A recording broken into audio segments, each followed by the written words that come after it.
नमस्कार दोस्तों, मैं सुभाष दुबे एक बार पुनः आप सभी लोगों के बीच में एक बहुत महत्वपूर्ण विषय पर अपनी तरफ से आपको जानकारी देने के लिए उपस्थित हूँ।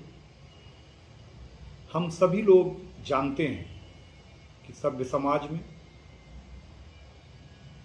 सभी सज्जनों की रक्षा के लिए और जो मुट्ठी भर अराजक तत्व होते हैं उनको विधिक कार्यवाही के द्वारा उनकी गतिविधियों पर अंकुश लगाने के लिए पुलिस व्यवस्था हर समाज में हर समय में किसी न किसी नाम से किसी न किसी रूप में कार्यरत रही है।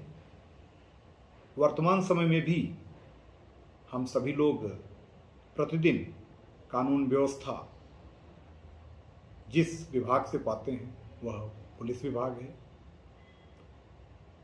पुलिस विभाग के द्वारा अपने सभी नागरिकों को अपनी तरफ से बहुत अच्छे तरीके से अपनी सेवाओं को उपलब्ध कराने के लिए माननीय डीजीपी महोदय के द्वारा सिटीजन चार्टर घोषित किया गया है। सिटीजन चार्टर यानी ऐसा चार्टर, ऐसा बंधपत्र जो नागरिकों के लिए है, जिसके द्वारा पुलिस विभाग नागरिक सेवाओं को जो उसके अंतर्गत आती हैं उनको समयबद्ध तरीके से निस्तारित करने के लिए, समयबद्ध तरीके से अपनी सेवाओं को प्रदान करने के लिए कटिबद्ध है। ये सिटीजन चार्टर्स जो माननीय डीजीपी महोदय द्वारा हम सभी के लिए जारी किए गए हैं वो हमारे लिए बहुत स्पष्ट गाइडलाइन होते हैं जिनको तय समय सीमा में हमें क्रियान्वित करना होता है। शासन की मंशानुरूप और डीजीपी महोदय द्वारा दिए गए निर्देशों के अनुक्रम में जो सिटीजन चार्टर है उसके मुख्य बिंदु क्या क्या हैं उनको मैं आप लोगों से बताने के लिए आज यहाँ पर आपके बीच में बैठा हूँ।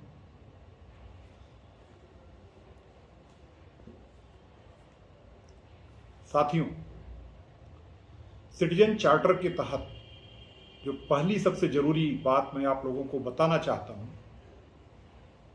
वो ये है कि इस चार्टर के अंतर्गत स्पष्ट किया गया है कि आप पुलिस थाने पर जो भी अपनी कंप्लेन देते हैं संज्ञेय या असंज्ञेय अपराध से संबंधित जो पुलिस थाने पर दर्ज की जाती है उसकी निःशुल्क प्रतिलिपि, चाहे वो एफआईआर हो चाहे वो एनसीआर हो, उसकी निःशुल्क प्रतिलिपि आप प्राप्त करते हैं, वादी को प्राप्त होती है।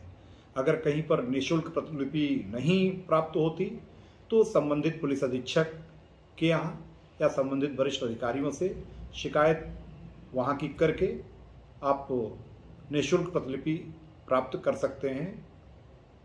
इसमें बहुत स्पष्ट व्यवस्था है कि ये सुविधा नागरिकों के लिए पुलिस विभाग के द्वारा डीजीपी महोदय के द्वारा शासन की मंशानुरूप उपलब्ध कराई गई है, जिसका अक्षरशः अनुपालन हर थाने के लिए करना अनिवार्य है और हर थाना इसका अनुपालन करता भी है।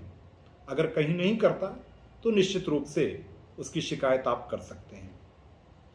इसी प्रकार से थाने पर कोई आपको कंप्लेन आप देते हैं तो उसकी जो कंप्लेन है यानी सूचना या प्रार्थना पत्र जो भी आपने दी है उसकी प्रति भी आपको वहां प्रदान की जाती है।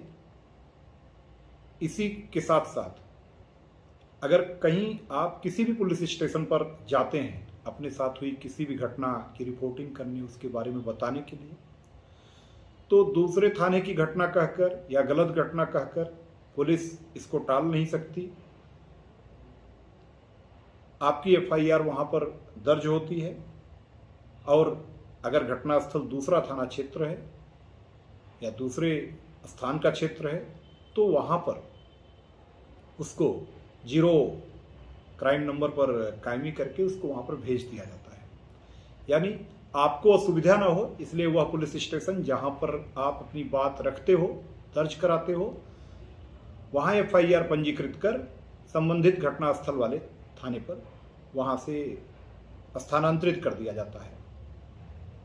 इसी प्रकार से किसी व्यक्ति के असमय कालकवलित होने पर, किसी दुर्भाग्यपूर्ण दुर्घटना के तहत मृत होने पर जो पोस्टमार्टम किया जाता है, उसकी कॉपी आप संबंधित पुलिस अधीक्षक के कार्यालय से प्राप्त कर सकते हैं।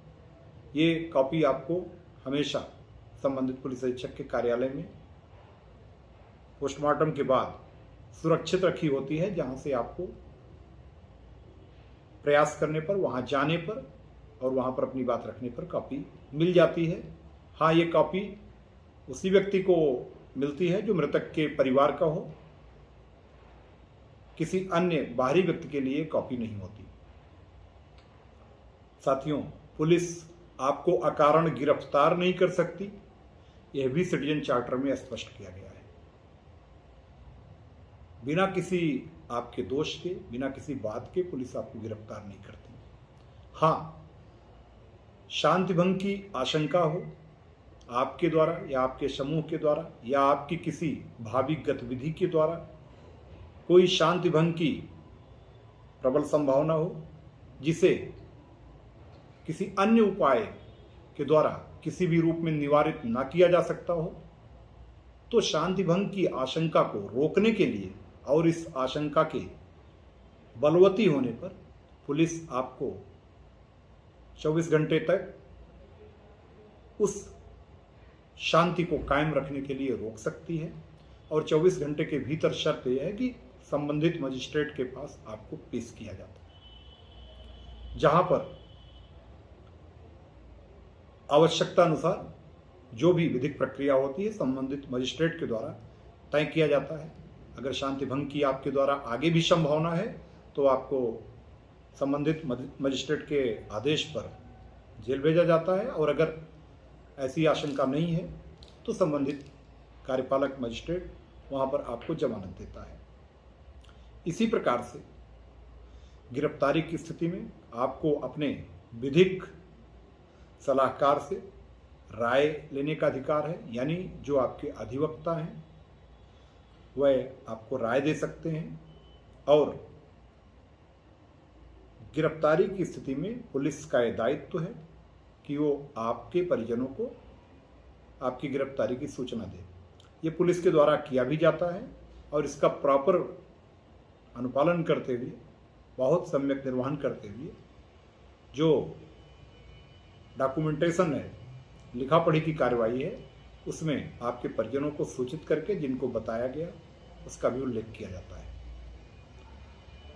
साथियों, इसी प्रकार से महिलाओं की गिरफ्तारी सूर्यास्त के बाद और सूर्योदय से पहले नहीं की जा सकती, ये स्पष्ट सिटीजन चार्टर में किया गया है। इसका अपवाद केवल बहुत ही ऐसे हीनियस क्राइम होंगे जो अपरिहार्य परिस्थितियों में गिरफ्तारी की अनुमति देंगे, और इन अपरिहार्य परिस्थितियों में भी कानून के जो सम्यक प्रावधान हैं, यानी रूल ऑफ लॉ है, उसके अनुरूप वो गिरफ्तारी की कार्रवाई की जाएगी। ध्यान रहे, महिला की गिरफ्तारी महिला पुलिसकर्मियों के द्वारा ही की जाती है, यह भी सिटीजन चार्टर में स्पष्ट किया गया है। और अपवाद स्वरूप ही रात्रि में हो सकती है, बहुत अपरिहार्य स्थितियों में। बाकी सामान्य स्थितियों में सूर्यास्त के बाद और सूर्योदय के पहले ये गिरफ्तारी नहीं होती, ये मैं पुनः स्पष्ट करता हूं। इसी प्रकार से बच्चों और महिलाओं को पूछताछ हेतु थाने पर नहीं बुलाया जाता। हमारे यहाँ पुलिस बच्चों और महिलाओं को पूछताछ हेतु थाने पर नहीं बुलाती। ये हर सिटीजन को भी जानना चाहिए। अपरिहार्य स्थितियां अगर कोई ऐसी होती हैं तो जिसमें रूल ऑफ लॉ के अंतर्गत जो कारण हैं, जो किसी भी रूप में टाले नहीं जा सकते, वैसी स्थिति होने पर जो तय विधिक प्रक्रिया है उसके अंतर्गत ये कार्रवाई की जाती है। इसी प्रकार से जो पूछताछ करने वाले पुलिस अधिकारी कर्मचारी होते हैं वह वर्दी में होने चाहिए, ताकि सामने उनके नेम प्लेट साफ प्रदर्शित हों वो अपने पहचान पत्र के साथ हों।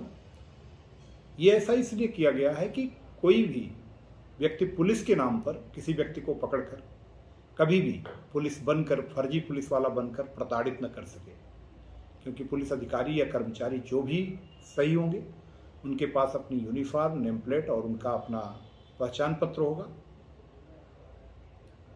पुलिस के नाम पर किसी भी प्रकार की किसी अन्य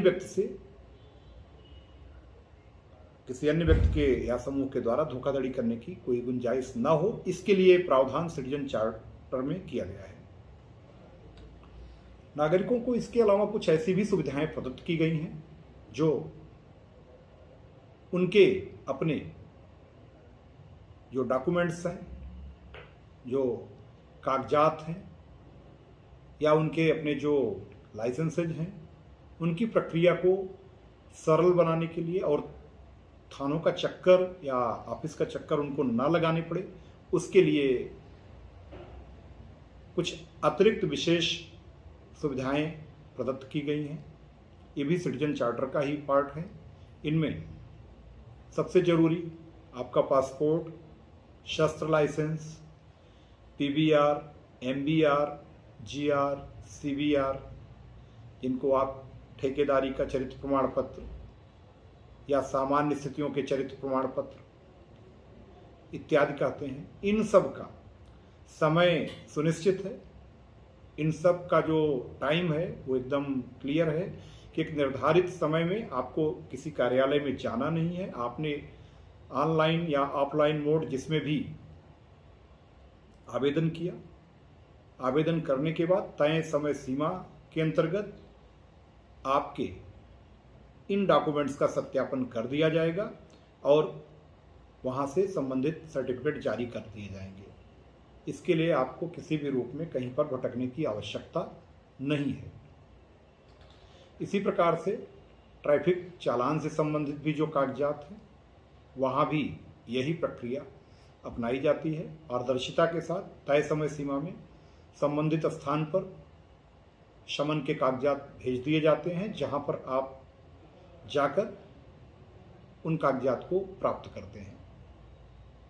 थाना स्तर के किसी कर्मचारी द्वारा किसी भी रूप में इन कागजातों के लिए, इन सब जो मैंने डॉक्यूमेंट्स बताए, इनके लिए आपको अनावश्यक बुलाया नहीं जाता। अगर बुलाया जाता है तो इसकी शिकायत आप कर सकते हैं।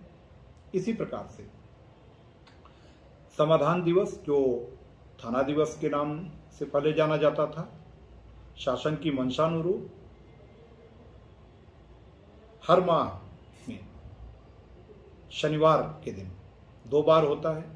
हम सभी लोग जानते हैं कि थाना दिवस और तहसील दिवस, जो संपूर्ण समाधान दिवस और समाधान दिवस के रूप में प्रचलित हैं, ये एक ऐसे मंच के रूप में कार्य करते हैं जहां पर राजस्व विभाग, पुलिस विभाग के साथ साथ विद्युत, नगर निगम, जल संस्थान सहित जितने अन्य विभाग हैं, वह सारे विभाग एक ही मंच पर, एक ही स्थान पर, एक ही छत के नीचे 10 से 2 के बीच में थाना दिवस, तहसील दिवस यानी संपूर्ण समाधान दिवस के समय उपस्थित रहते हैं। और आपकी समस्याओं के लिए आपको भिन्न भिन्न कार्यालयों के चक्कर नहीं लगाने होते। आप अपने प्रार्थना पत्र को समाधान दिवस अधिकारी और संपूर्ण समाधान दिवस अधिकारी के नाम संबोधित करके देते हैं और 3 दिन के भीतर संयुक्त टीम के द्वारा आपकी समस्या का भौतिक सत्यापन कर, स्थलीय निरीक्षण कर निस्तारण किया जाता है। ध्यान रहे, कोई भी समस्या हो उसमें जहां भी स्थलीय सत्यापन की आवश्यकता हो, जहां पर कानून व्यवस्था की कोई स्थिति उत्पन्न होने की आवश्यकता हो, वहां पर पर्याप्त पुलिस बल भी टीम के साथ अवश्य रहती है। तो साथियों, ये वह सारे आवश्यक सोपान थे जिनके द्वारा सामान्य नागरिकों को, शांतिप्रिय नागरिकों को, जो हमारे सीनियर सिटीजन्स हैं, सबको, महिलाओं को, बच्चों को, ये सब सुविधाएं हमारे पुलिस विभाग के द्वारा प्रदत्त हैं, सिटीजन चार्टर के अंतर्गत प्रदत्त हैं और हमारे यहाँ वाराणसी कमिश्नरेट पुलिस के द्वारा भी प्रदत्त हैं। इन सारी सुविधाओं को आप अपने घर बैठे लाभ इनका उठा सकते हैं, पूरी पारदर्शिता के साथ, पूरी मैं कहूँगा कि आपकी जो गरिमा है उसको सुरक्षित रखते हुए, बिना किसी प्रकार के व्यवधान के आप इन सुविधाओं के हकदार हैं। अगर इस प्रकार की सुविधाएं जो मैंने आपको बताई आपको नहीं प्राप्त होती तो आप संबंधित अधिकारियों के, कर्मचारियों के खिलाफ शिकायत कर सकते हैं। अगर हमारे नीचे के स्तर पर भी, थाना लेवल पर, ये सारे सत्यापन जो डॉक्यूमेंट्स की बात हमने कही, जितना भी पुलिस से संबंधित चीज़ें बताई, अगर नहीं प्राप्त होती तो आप हमारे ऑफिस में आकर इसकी शिकायत कर सकते हैं, अथवा साथ ही साथ जिन विभागों से संबंधित शिकायतें हों वहाँ के कार्यालयाध्यक्ष से शिकायत कर सकते हैं। साथियों, हम उम्मीद करते हैं कि यह जानकारी आपके लिए काफ़ी काम की होगी।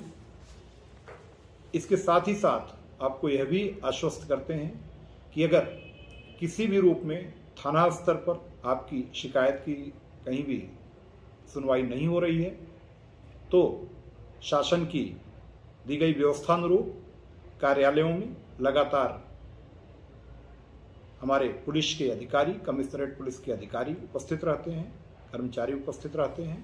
आप वहाँ पर आकर, आप हमारे यहाँ कार्यालय में आकर ये शिकायत कर सकते हैं। इन शिकायतों का बहुत समयबद्ध तरीके से हमारे कार्यालय के द्वारा भी निस्तारण कराया जाएगा। हम उम्मीद करते हैं कि ये जानकारी जो हमने आपको दी है ये आपके काम की होगी। आगे भी इस प्रकार की कोई जिम्मेदारी अगर आप हमारे ऊपर रखते हैं, विश्वास रखते हैं, कोई ऐसी सूचना और भी आवश्यक समझते हैं तो वो सूचना भी हमारे कार्यालय के द्वारा, हमारे द्वारा आपको समय समय पर दी जाती रहेगी।